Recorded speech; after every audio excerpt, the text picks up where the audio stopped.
国立台湾文学馆拜三举办改编自真人真事性别特点，展出着作家林妙珍、林奕涵这文学作品，而且也个因过去关心的这性别议题、社会议题一项记录。国立台湾文学馆就表示，希望透过特点来思考着性别议题伫现代社会重要性，也了解文学也是促进社会改革的力量。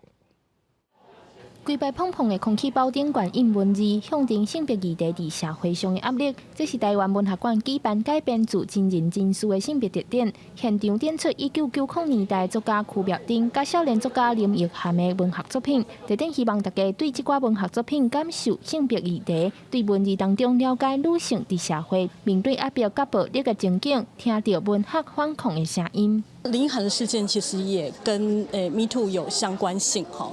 那林奕涵事件又让我们可以看到受到侵害的人，他们如何透过文学进行发声，而且他可以串联同样处境的人，那进而去改变社会。作家区别丁伫立顶悬写讲，伊想要做记者的愿望，佮有林奕涵过去的学习报告，拢呈现对性别社会事件的关心甲思考。这寡点状拢是头届公开展出。国立台湾文学馆表示，文学虽然 是虚构的，不过算是作家寄托家己生命经验、观察社会感受是真实的。希望大家当感受到文学也是促成社会改革的力量。以下的物件，甲我今嘛所拄到的情形，可能有就赶快的所在。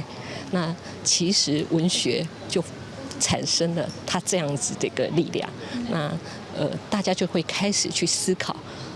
去想讲，阮即马拄到的情形，其实我毋是一个人尔，是足侪人拢拄到这样即马的情形。啊，咱会当安怎做？哦，那其实文学就是提供一个这样的空间，来给大家去做思考。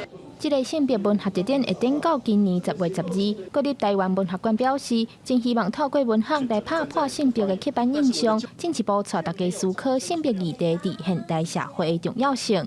记者张嘉怡、林秀凯台北报道。